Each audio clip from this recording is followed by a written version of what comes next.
উদ্দেশ্য, কী কারণে যদি একটু বলেন। রাজ্য কোঅর্ডিনেশন কমিটির একবিংশতম রাজ্য সম্মেলন হবে নদিয়া জেলায়। তার প্রাক্কালে আমাদের জেলাগুলোতে, সারা রাজ্যের সমস্ত জেলাগুলোতে সম্মেলন অনুষ্ঠিত হচ্ছে।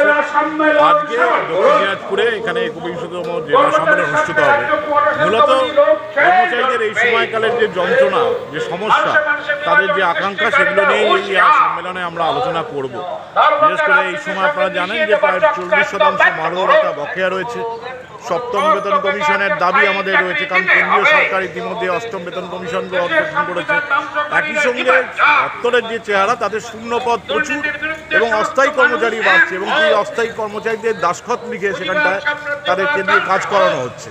তার বিরোধিতা আমরা করছি। এবং একই সঙ্গে যে থ্রেড কালচার চলছে, স্বাস্থ্য দপ্তর সহ প্রতিটা রাজ্যের দপ্তরে যে থ্রেড কালচার চলছে, তার বিরুদ্ধে দাঁড়িয়ে আমরা এখানে একত্রিত হয়েছি। এবং সর্বত্র সারা রাজ্য জুড়ে যে এবং দেশ জুড়ে যে বিভেদকামী যে আস্ফালন চলছে, যার মধ্যে দিয়ে শ্রমজীবী মানুষ আজকে বিভাজিত, সেই বিভাজনের রাজনীতির বিরুদ্ধেও আমরা লড়াইটা করছি। ফলে আজকে এখানে প্রায় শতাধিক কর্মচারী এখানে যুক্ত হবেন। আজকের এই লড়াই সংগ্রামের মধ্য দিয়ে আমরা এই জেলার ক্ষেত্রে আগামী দিনে আমাদের সংগ্রামের পথ বেছে নেব। আপনার নাম আর ডেজিনেশন? সুমন কান্তি নাগ, রাজ্য কোঅর্ডিনেশন কমিটির মুখপত্র সংগ্রামী হাতিয়ারের সহযোগী সম্পাদক।